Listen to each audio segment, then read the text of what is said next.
Hey, welcome guys back to the channel. It is Maverick here today with another episode of Shaman King. So last episode we had a big decision from Yo, who has decided to withdraw from the Shaman King tournament in order for Maiden of the X-Laws to revive his dear friend Ren, right?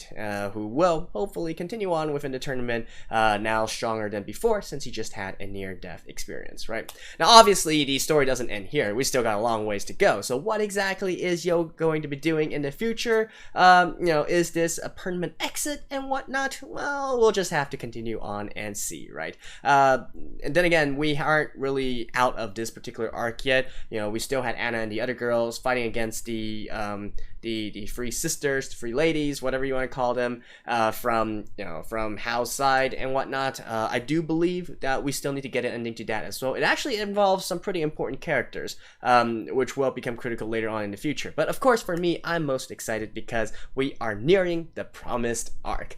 So, anyways, with that in mind, let's get into the episode. All right, let's begin in 3, 2, 1, play.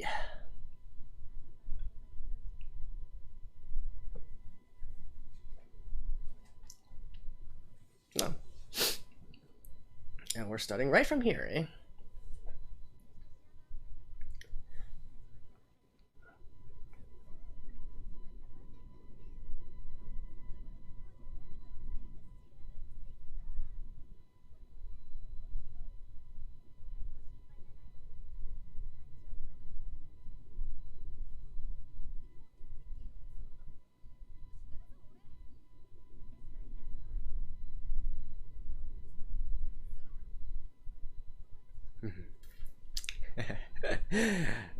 You always gotta love Anna's introductions.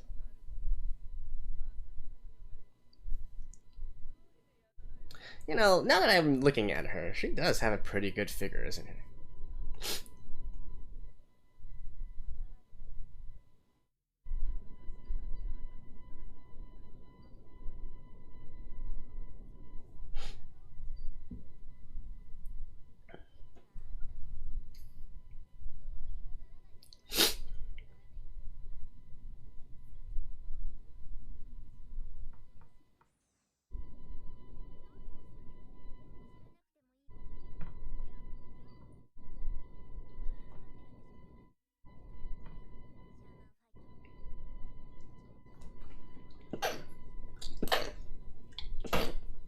Excuse me. And thank you. For those of you who said bless you.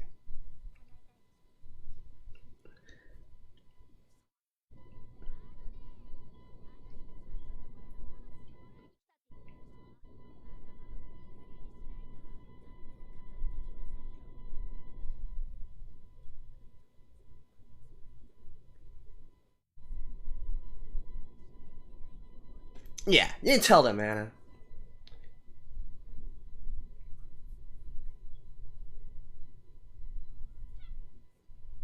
Oh yeah, I almost forgot about this. We have a new opening here from Nana Mizuki. Mizuki Nana.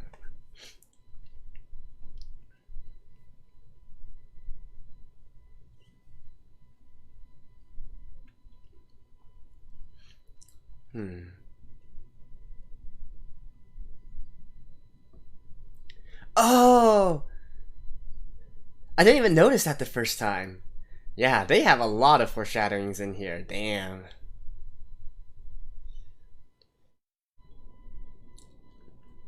Yeah, they are going through with a lot of the future story for all the characters. And of course the Patch Tribe as well. The X-Laws. And the third faction here.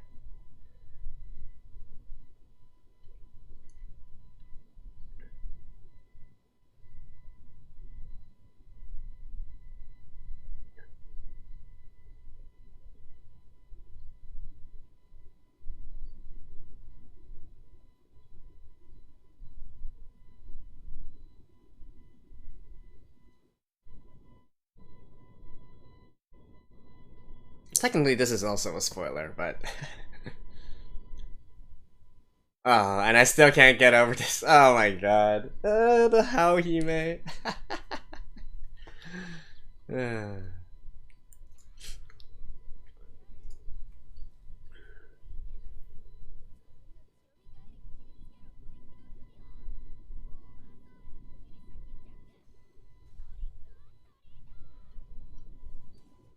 this is actually, now that I think about it, it was actually quite apt. This is supposed to have aired last week, right? Which is around Halloween.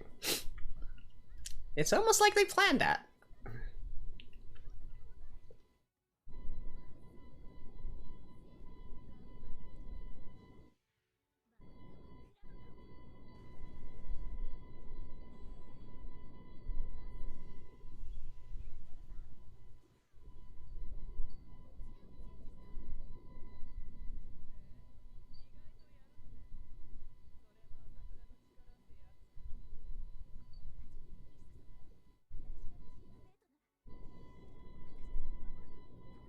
Hey.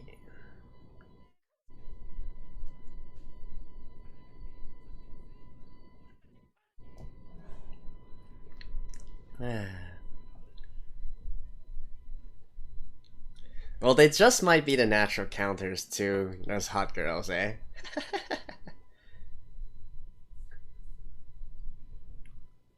Oh, no.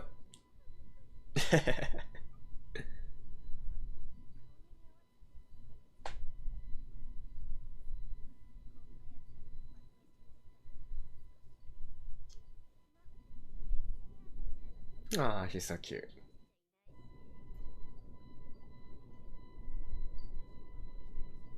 Right, so do you guys want to fight yet? Or are you guys going to keep talking? I wish Anna would aggravate them a little bit more.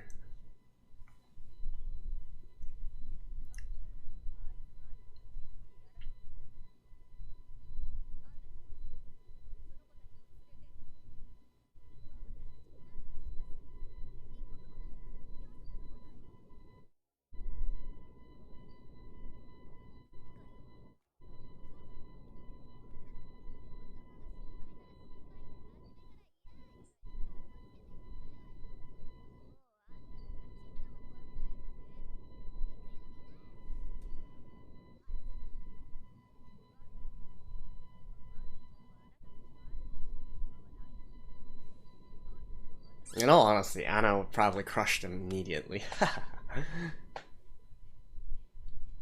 Well, maybe not immediately, but it's hard to say.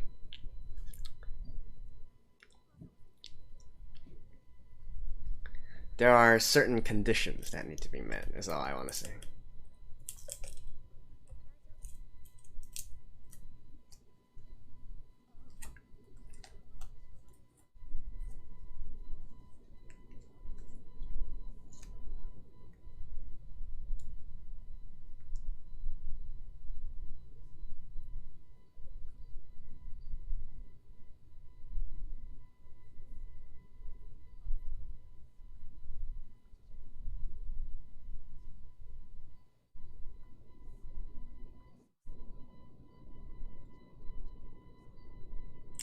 Guess who murdered him?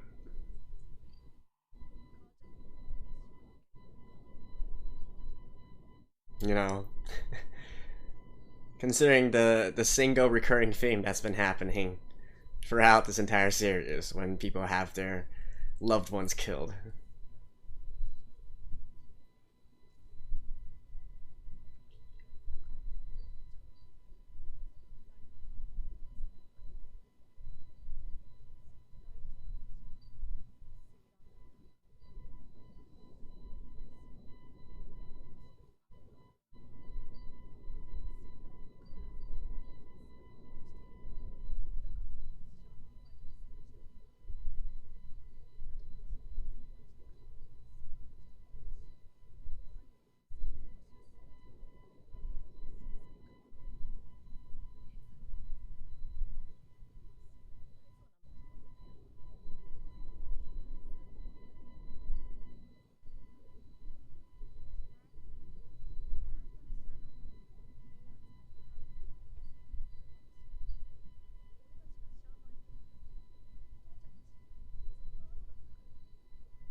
I will have to say though, I'm not the biggest fan of this particular storyline, even though it's very important.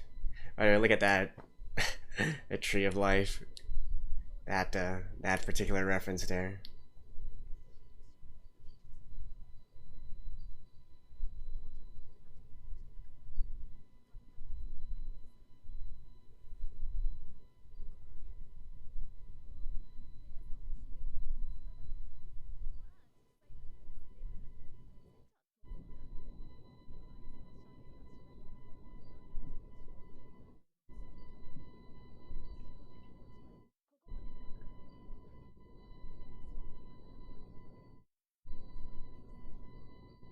Yeah, this does turn out to be quite an important storyline here, but I don't know, just something about the entire existence of it. The entire storyline.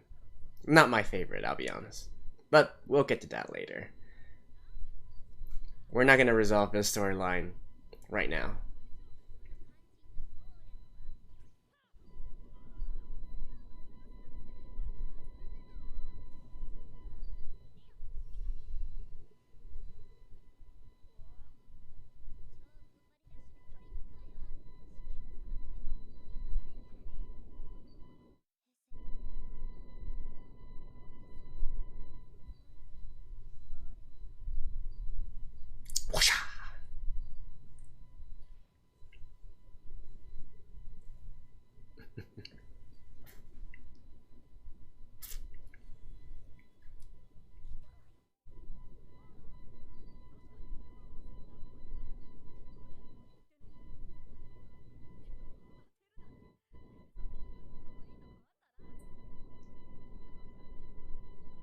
You're lucky you're just a kid.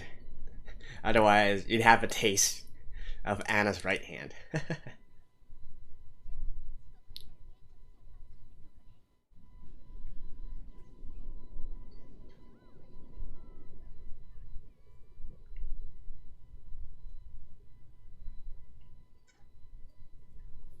It's also quite interesting, right? Because this is also, I guess, the actual start of having a lot of these sort of mecha stuff, sci-fi stuff also involved in this as well. Is up to this point, we're basically like, okay, this is basically fighting with magical powers, right? It's a more of a fantasy type of thing, and yet, there are the existence of these mechs as well.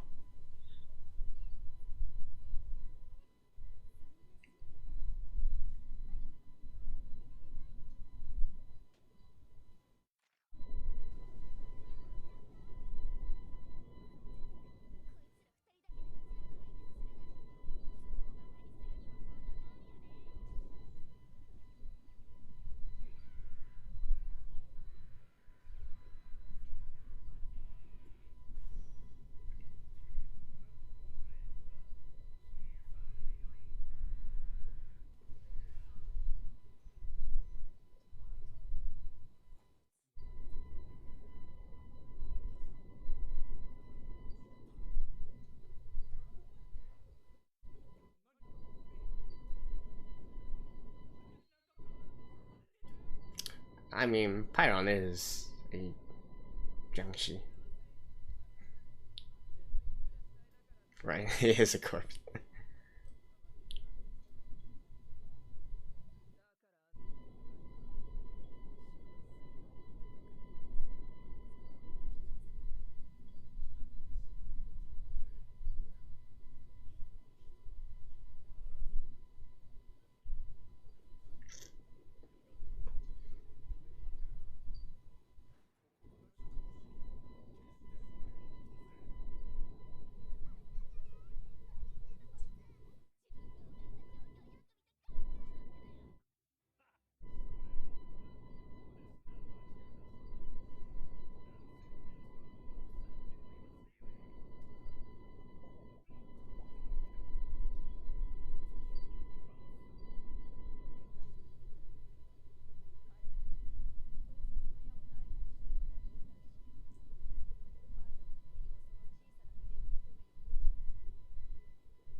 I actually don't quite remember like how this battle turned out.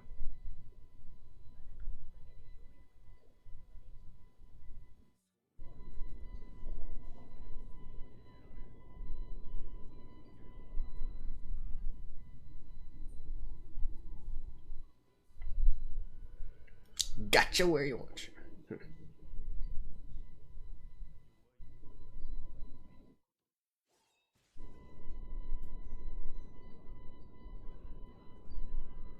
Oh, it's a naked old man.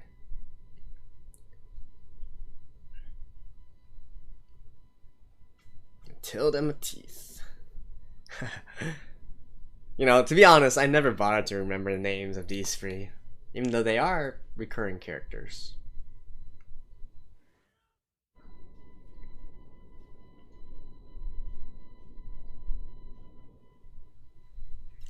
Yeah, honestly, I can't quite remember like how this battle turned out.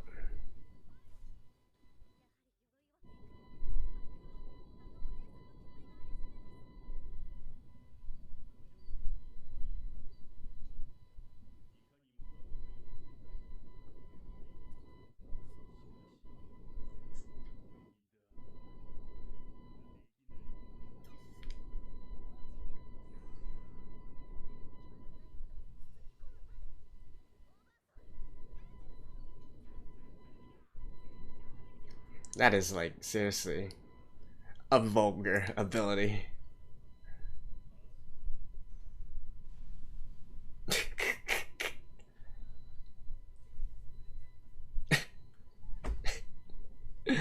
uh, Takes bursting his balls literally, right?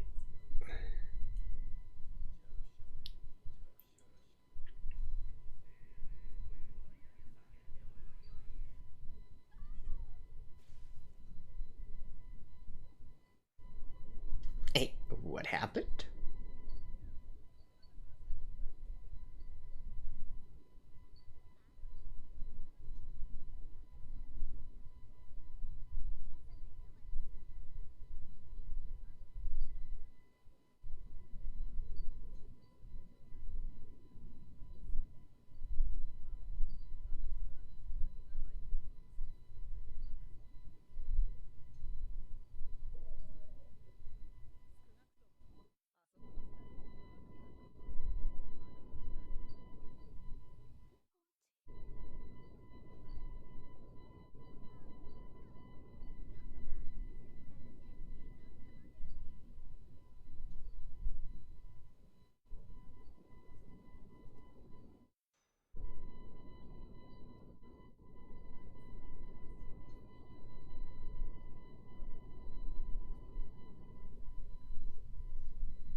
To be honest, the fact that you guys had to talk this long before actually doing this already speaks. I guess it's already a little bit of a hint as to, you know, how they aren't just your normal rank and file uh, villains or antagonists here.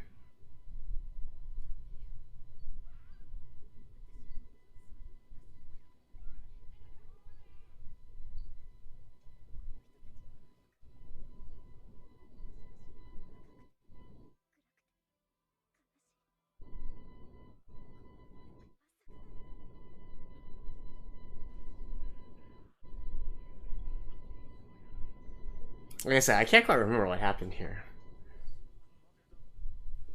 Oh, Mickey.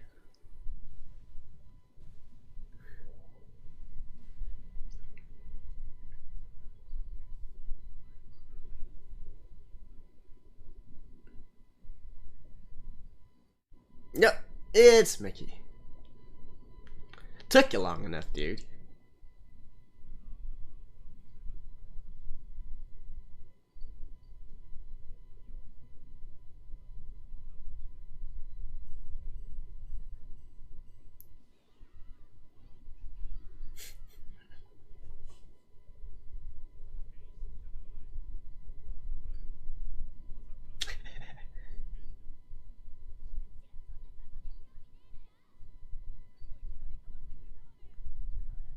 Dude, he just destroyed all three of your mediums.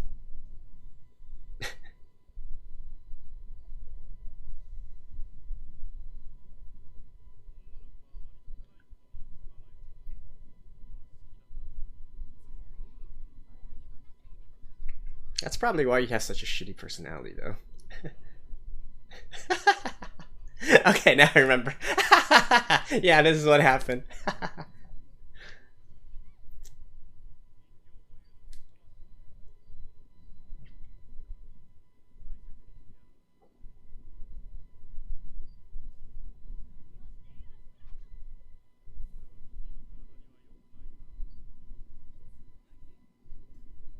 Honestly, they're really on completely different levels.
Like I said, I'm not the biggest fan of the entire arc in regards to the golem and that entire backstory.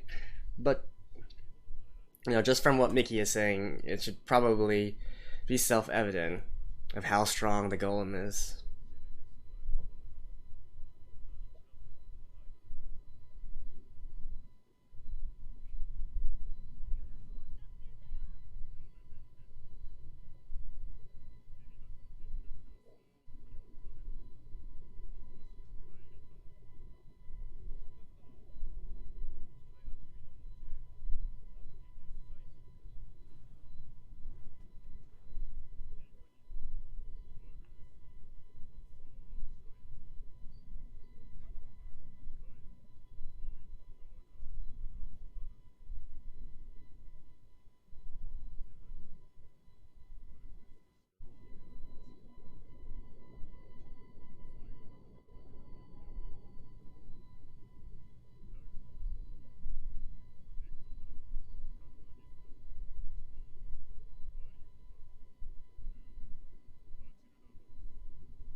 Eh. Oh, wait, already?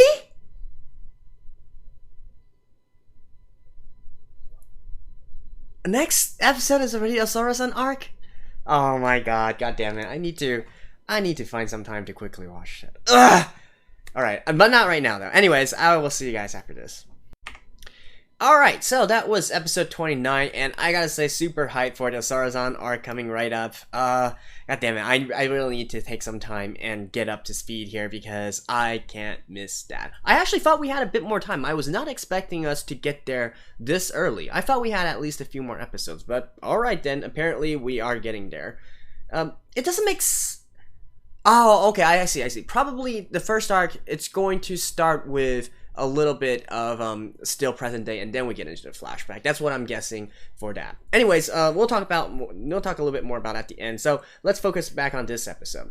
Now, to be honest, even back in the manga, this wasn't exactly one of my favorite parts that was happening, because I kind of wanted to get back to Yo's situation. I mean, we literally just have to reveal that he's pulling out of the Shaman King tournament, right? I don't really care about a bunch of side characters fighting right now, to be honest.